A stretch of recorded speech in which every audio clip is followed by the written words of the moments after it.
अगर साइन 60 का value sign 60 degree का वैल्यू होता है √3/2, तो ये कैसे होता है?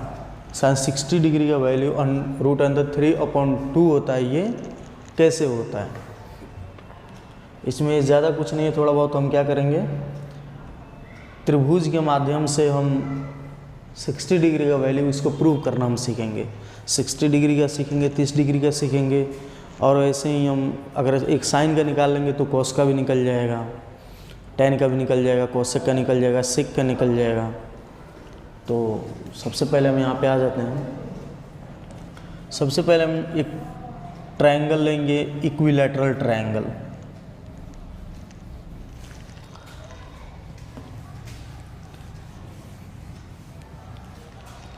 हम कौन सा ट्रायंगल लेंगे? त्रिभुज इक्विलैटरल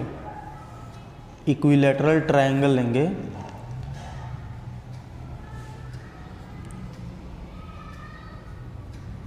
इक्विलैटरल ट्रायंगल, जिसको बोलते हैं समबाहु त्रिभुज। समबाहु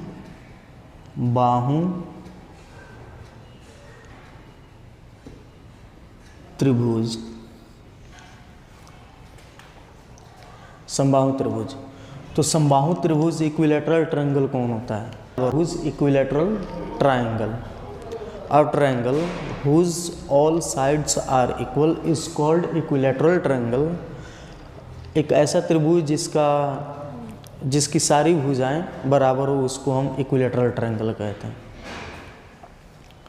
तो अगर इसमें हम ले लें, अगर इसको हम ए यूनिट मान लें, तो ये भी कितना होगा? ए यूनिट होगा, और ये भी ए यूनिट। हमने तीनों साइड्स की लेंथ हमने ए यूनिट मान लिया। आप बी मान सकते हो, सी मान सकते हो, कुछ ही मान सकते हैं, लेकिन ये तीनों साइड्स बराबर होनी चाहिए, तीनों साइड्स बराबर होनी चाहिए। अब एक चीज़ और कि इक्विलैटरल ट्रायंगल में जो तीनों एंगल्स होते हैं, ये 3 एंगल्स, इन तीनों एंगल का वैल्यू होता है 60 डिग्री। 60 डिग्री, ये भी होगा 60 डिग्री, और ये भी होगा 60 डिग्री, तीनों का 60 डिग्री और 60 डिग्री। तो इसमें एक चीज़ हम कर लेते हैं कि हम जो ये एक कोई एंगल है ना, इस एंगल को हम बाइसेक्ट कर लेते हैं। बाइसेक्ट कर लिया,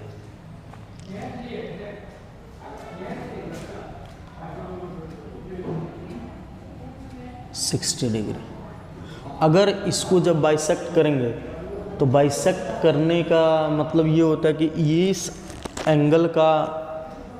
इस एंगल को बाइसेक्ट करेंगे तो जितना एंगल इधर होगा उतना ही इधर होगा। मतलब बाइसेक्ट का मतलब दो बराबर भाग में डिवाइड करना, इसको बाइसेक्ट बोलते हैं। मतलब समद्विभाजित करना। इस एंगल को हम समद्विभाजित करेंगे, बाइसेक्ट करेंगे, तो ये हो जाएगा 30 डिग्री और ये हो जाएगा 30 डिग्री। ये भी 30, ये भी 30, और ये पूरा एंगल कितने डिग्री का है? 60 डिग्री का है। और एक चीज़ और करेंगे, जब इसको बाइसेक्ट करेंगे तो नीचे वाली जो साइड है, ये वाली साइड BC, इसको भी, इस पे हम एक परपेंडिकुलर डालेंगे D, जो BC को डिवाइड करेगा। एक हम परपेंडिकुलर डालेंगे AD, जो BC को डिवाइड करेगा। तो डिवाइड करेगा, तो अब ये भी डिवाइड कर रहा है, तो कैसे डिवाइड कर रहा है? इक्वली डिवाइड कर रहा है, मतलब बाइसेक्ट कर रहा है। तो अगर ये BC पूरी, इसका पूरा लेंथ, इसकी पूरी लेंथ अगर ये यूनिट है, तो BD का लेंथ हो जाएगा A/2, और इसका भी हो जाएगा A/2। फिर से एक बार समझ लेते हैं। एक हमने इक्विलैटरल ट्रायंगल बनाया, समबाहु त्रिभुज, और इस त्रिभुज का प्रत्येक एंगल का मान होता है 60 degree. Value of each angle of this triangle is 60 degree. तो 60 डिग्री ए भी होगा, 60 डिग्री बी भी होगा, 60 डिग्री सी भी होगा। और दूसरा हमने ये किया कि यहाँ पे हमने परपेंडिकुलर डाला है बीसी पर, एडी परपेंडिकुलर डाला है बीसी पर, लंब डाला है हमने। जो एडी ये परपेंडिकुलर बीसी को बाइसेक्ट कर रहा है, बीसी को बाइसेक्ट कर रहा है, समद्विभाजित कर रहा है। तो समद्विभाजित का मतलब, बाइसेक्ट का मतलब कि दो बराबर भाग में डिवाइड करना, दो इक्वल पार्ट में डिवाइड करना, जिसमें बीसी को अगर डिवाइड किया जा रहा है, बाइसेक्ट किया जा रहा है, तो अगर पूरी लेंथ बीसी की ए यूनिट है तो बीडी हो जाएगा a/2 और डीसी हो जाएगा a/2। ये चीज़ आ गई समझ में। अब हम क्या करेंगे, हम किसी भी ट्रायंगल में आ जाएंगे, या तो ट्रायंगल ABD, या फिर हम एक ट्रायंगल ले लेते हैं ACD। दोनों में से किसी ट्रायंगल को ले सकते हैं, दोनों में से किसी ट्रायंगल को ले सकते हैं। क्यों? इनमें से दोनों में से किसी ट्रायंगल को इसलिए ले सकते हैं क्योंकि ये ABD या फिर ADB ये कौन सा ट्रायंगल बन रहा है? राइट एंगल ट्रायंगल, समकोण त्रिभुज। ये भी समकोण त्रिभुज है। तो अगर ये समकोण त्रिभुज बन रहा है ADB, तो यहाँ पे देखा जा रहा है कि 90 डिग्री के सामने वाला A यूनिट है, तो इसमें भी 90 डिग्री के सामने वाला A यूनिट है। इसका हाफ BD बराबर कितना है? a/2 और DC बराबर कितना है? a/2। तो हमने ट्रिग्नोमेट्रिक रेशियो को जब समझा था, उसमें समझा था कि वो बेस्ड किस पर है, किस पे आधारित है? समकोण त्रिभुज, राइट एंगल ट्रायंगल पे आधारित है। इसलिए हमने क्या किया, AD परपेंडिकुलर डाला किस पर? BC पर। तो ये हमें दो त्रिभुज मिल गया, ये भी राइट एंगल ट्रायंगल है और ये भी राइट एंगल ट्रायंगल, दो चीज़ मिल गया हमें। तो दोनों में से किसी एक ट्रायंगल को हम ले सकते हैं, और हम कोशिश कर रहे हैं, हम ये sin 60 डिग्री का वैल्यू निकालने की कोशिश कर रहे हैं, इसको प्रूव करने की कोशिश कर रहे हैं कि √3/2 कैसे आएगा, हम ये देख ले रहे हैं। तो सबसे पहले हम क्या कर रहे हैं, इन ट्रायंगल आ जाएंगे हम, in triangle ADB,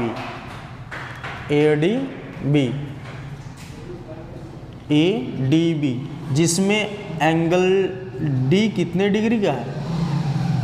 90 degree. Angle D 90 degree का है। तो ये समकोण त्रिभुज हो गया, राइट एंगल ट्रायंगल हो गया। अब हम आएंगे, क्योंकि अब एक चीज़ देख लेते हैं, इसमें हमें BD का वैल्यू मिला है, AB का वैल्यू मिला है, लेकिन AD हमें पता नहीं है, AD हमें पता नहीं है। तो AD पता नहीं है तो हम क्या करेंगे, इसकी AD की वैल्यू निकालेंगे और उसके माध्यम से आगे चलकर हम उसका वैल्यू निकालेंगे। तो सबसे पहले देख रहे हैं, हमने उस दिन समझा था कि पाइथागोरस थ्योरम, फ्रॉम पाइथागोरस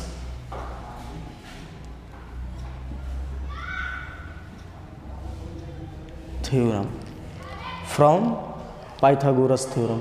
तो पाइथागोरस थ्योरम क्या कहता है? h² = p² + b²। Pythagoras theorem कहता है h² = p² + b²। तो h is hypotenuse, p is perpendicular and b is base. ये चीज़ समझ में आ गया कि h² = p² + b²। तो इसमें हम ये समझ लेते हैं, देख लेते हैं कि h कौन होगा। तो h कौन होता है? 90 डिग्री के सामने वाले साइड h होता है। तो h का मान कितना हो जाएगा? a unit. h कितना हो जाएगा? a unit. तो हम a का स्क्वायर कर लेंगे, और p, तो हमने देखा है कि p निकालने के लिए परपेंडिकुलर, तो परपेंडिकुलर पिछले ट्रायंगल में, पिछले पार्ट में हमने समझा था कि हम एंगल पे डिसाइड करेंगे कि कौन परपेंडिकुलर होता है और कौन बेस होता है। तो इसमें भी होगा कि अगर इस एंगल से चलेंगे तो ये परपेंडिकुलर होगा, इस एंगल से चलेंगे तो ये परपेंडिकुलर होगा। तो यहाँ पे हम परपेंडिकुलर किसी को भी मान लेते हैं, है ना। तो हम परपेंडिकुलर किसको ले लेते हैं, एडी को। परपेंडिकुलर किसको ले लेते हैं, एडी को। तो एडी का वैल्यू तो यहाँ पे नहीं है, लेकिन बी का वैल्यू है, बेस का। बीडी का तो वैल्यू है, तो बीडी की जगह पे कितना लिख लेंगे हम, a/2 का स्क्वायर लिख लेंगे। अब इधर तो ए स्क्वायर का वैल्यू ए स्क्वायर, एडी स्क्वायर, यहाँ पे कोई वैल्यू नहीं है। अब फिर क्या कर लेंगे, ए स्क्वायर का ए स्क्वायर, और नीचे 2 है तो 2 का स्क्वायर 4। और यहाँ पे देख लेते हैं ए स्क्वायर अपॉन 4 इधर प्लस में है, तो इधर आकर ये हो जाएगा माइनस में। तो ये हो गया एडी स्क्वायर, और कितना होगा, 4 स्क्वायर होगा। तो ये हो जाएगा 4 स्क्वायर में से 3 स्क्वायर जाएगा तो 4 स्क्वायर में से ए स्क्वायर जाएगा तो 3 स्क्वायर होगा, और ये हो जाएगा 4 equals to AD square, equals to AD square. और दूसरा चीज़ हम ये देख लेते हैं कि एडी स्क्वायर है तो इधर से स्क्वायर हटेगा तो ये इसके ऊपर रूट आ जाएगा, 3a स्क्वायर अपॉन 4। तो एडी का वैल्यू कितना हो जाएगा, रूट हो जाएगा a। 3 का स्क्वायर रूट नहीं होगा तो हम इसको रूट के अंदर ही रखेंगे, और इसका 4 का हो जाएगा 2। अब हमें एडी का भी वैल्यू पता चल गया कि एडी का वैल्यू होता है कितना, आ गया कितना, a√3/2। अब हम कोशिश करेंगे, अब हम किसका मान निकालने चलेंगे कि sin 60 का वैल्यू कितना है और sin 30 का वैल्यू कितना है। sin 60 का वैल्यू कितना है, sin 30 का वैल्यू कितना है। तो आएंगे यहाँ पे sin, सबसे पहले 60 है तो 60 को ले लेते हैं, कितना हो जाएगा sin 60, मतलब sin थीटा का वैल्यू। sin किसका रेशियो होता है, परपेंडिकुलर और hypotenuse. sin is the ratio of perpendicular and hypotenuse. तो हम यहाँ पे 60 डिग्री का मान निकाल रहे हैं, 60 डिग्री की बात कर रहे हैं। तो हमने सीखा है ना कि जिस एंगल का मान निकालना हो या फिर जिस एंगल की बात हो, उसी एंगल के सामने वाला साइड क्या होता है, परपेंडिकुलर होता है, लंब होता है। तो इसके सामने वाली साइड कौन हो गई, एडी हो गई। तो हम क्या लिख लेंगे, एडी।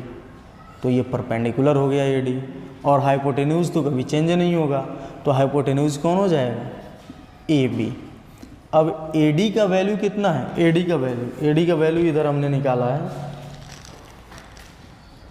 a√3/2 और ए बी का वैल्यू कितना है, ए बी का वैल्यू है ए यूनिट, ए बी का वैल्यु है ए यूनिट।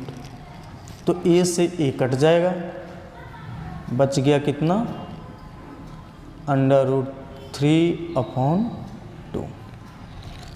हमें मान मिल गया किसका, sin 60 डिग्री का मान मिल गया √3/2।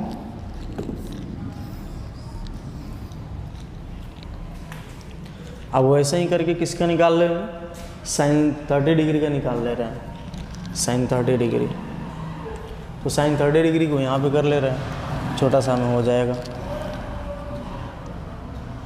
sin 30 degree. तो हम इस एंगल की बात कर रहे हैं ना, तो फिर साइन किसका रेशियो होता है, परपेंडिकुलर और हाइपोटेन्यूज का रेशियो होता है साइन। तो फिर यहाँ पे हम 30 डिग्री की बात कर रहे हैं, तो 30 डिग्री के सामने वाला ये जो BD है, ये क्या हो जाएगा, परपेंडिकुलर हो जाएगा, लंब हो जाएगा। तो हम लिख लेंगे BD अपॉन हाइपोटेन्यूज कर्ण AB। तो AB हो गया, BD का मान कितना है, a/2, और AB का मान कितना है, A यूनिट। तो हम इसको कर लें, ए से ए कट गया, बच गया कितना, ऊपर 1 और नीचे 2, 1/2। अब साइन 30 डिग्री का वैल्यू हो गया 1/2, हमें दूसरा निकल गया।